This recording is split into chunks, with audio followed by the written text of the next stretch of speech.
what is it that's impacting everything that we work on here at the Freedom Foundation? What's the most influential thing to affect everything we're working on? And what they determined was the undue influence of public unions. And the public sector unions were taking tremendous amounts of monies and putting it into the political system that ended up going against most of the things that we ended up working on. In fact, one of the great examples is the last gubernatorial race. You look at the governor's race, Jay Inslee got $5.8 million in union funds. They funded his campaign versus Rob McKenna with $18,000. That's just one example. It's a pretty large example though, and one of the problems we see is now those unions go and negotiate contracts with the governor that when they finance his campaign. So they financed his campaign and then they go in and say, hey, we want a sweet contract. Well, we're looking at that going, there's definitely a conflict of interest here. When your #1 campaign contributor is coming to you for a contract that you negotiate in secret behind closed doors. So one of the things we pushed for was opening those meetings. We didn't have success with that at the state level. Recently, Lincoln County in Eastern Washington became the first county in Washington State to say that they were going to start doing their meetings open to the public, and we'll have to see what happens with that and if others follow. But again, part of that was transparency. We thought there needs to be transparency, especially when you're talking about a situation where the taxpayers are paying for this contract, and they're also paying for your election. 46% of the union members that had their money spent on Jay Inslee's campaign voted for Rob McKenna. So 46% of these people had their money spent against how they were voting. And so that was one of the things that we bring up and talk about, saying that this obviously isn't fair. For those who are on the other side of it, they may see that it isn't fair, or they may say, oh, it's okay. And I always say, well, flip it around. If it was the other way around, I can assure you, you would not feel that it was okay if your money was being spent against you in the political cycle. So that's really what the Freedom Foundation's main focus has been for the last couple of years, is how to deal with the undue influence of the public sector unions, which is very different from private sector unions. I did not know that when I started there. I've learned a lot about unions since I've been there. It's been a very interesting experience, and in fact, every time I talk to friends who are in the private sector, we start talking and it's apples to oranges, and they are immediately angry with me and what I do, and we start talking and I start getting into the details, and they start getting angry about some of the stuff I'm dealing with, going, yeah, that's terrible. And one of those examples is specifically what I do at the Freedom Foundation, and that is I go around and educate home health care and child care providers about their constitutional rights. And they have to do with a Supreme Court decision where the Supreme Court ruled that the unionization of in-home care providers and partial public employees was not constitutional, and they called it a scheme. And they called it a scheme 6 times in the decision. And I won't get into all those details and try to get to some of the election stuff here, but the main reason why is that they don't function like a union. They do lobby, but they don't function like a union. They don't have shop stewards.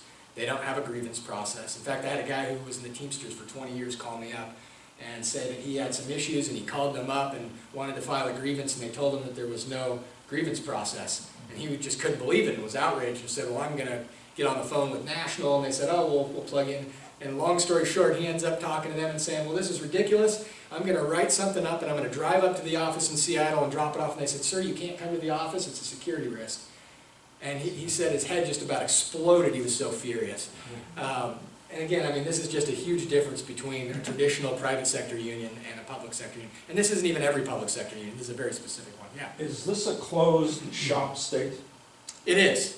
It is. So this is an exception. This Supreme Court decision opened up all of these unions, no matter where they are. It's still a closed shop for every other union in Washington State, with the exception of partial public employees. And that's what this Supreme Court decision said, is it doesn't matter what state you are, no union can make you pay them union dues and not provide you legal protection.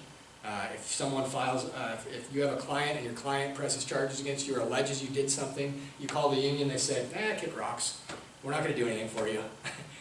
We'll suggest you one of our union friends that's an attorney, and you pay out of pocket, we're not going to cover anything. Again, a normal union, depending on the situations, might take that up. They would look at it, they'd give you advice. So yeah, there's no shop stewards, no legal protections. It's just a very different situation. And so the Supreme Court ruled you can't force these people to be in the union. Do these people know that they have the right to not be in the union? Of course not. So what we wanted to do was make sure that they were informed of their rights and let them know you have the right to stop paying union dues. Because the way it's currently set up is you automatically pay union dues. Whether you sign a union membership card or not, if you register to be a home health care provider, you go to a state mandated training, the union gets exclusive time with you where they tell you, sometimes they tell you you have to sign it, other times they say you need to sign this. They're very tricky, they're very manipulative, sometimes they lie, sometimes they don't. But whether you sign it or not, they'll never tell you is we're going to take your money anyways. And occasionally they will. Actually, in fact, we actually used that line on a postcard we sent out when we found out a couple of times that did happen. They said, you should sign the membership card because we're going to take your money anyway. They actually said that. We're like, wow, that's great. We'll let everybody know you're saying that. But it's very problematic because some of the meetings people will say, I don't think I want to join, I don't want to be in it. And they say, oh, okay, you don't need to fill out the card then. So they don't fill it out, and then they take dues from them anyways. And I actually talked to a woman when she left one of those classes, and she said, no, I didn't want anything to do with the union, so I didn't join. I said, they're going to take your money. She said, no, they're not. I didn't sign anything. I said, they're going to take it. She said, no, they're not. And I gave her my card, and I said, well, you give me a call when they do.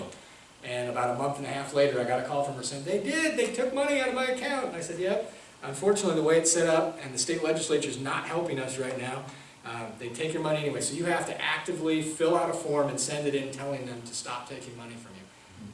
So not only do they not tell you, they don't tell you how to either. Yeah. You mentioned classes. Who runs the classes? The state does. So it's a state mandated training.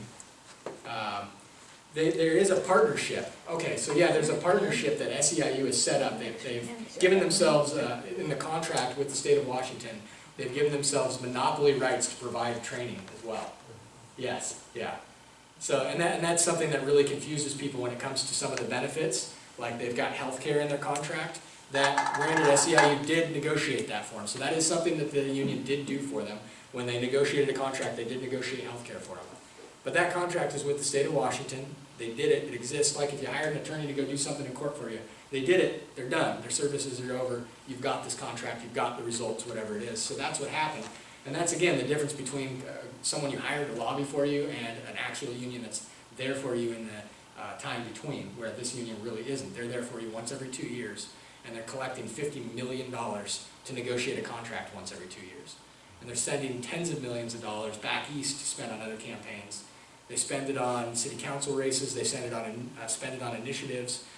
They spend it on the CTAC minimum wage issue, which is something I talk to people and say, whether you support it or not, you hired this union to get you a raise, not to take your money and go get someone else a raise. That doesn't make sense.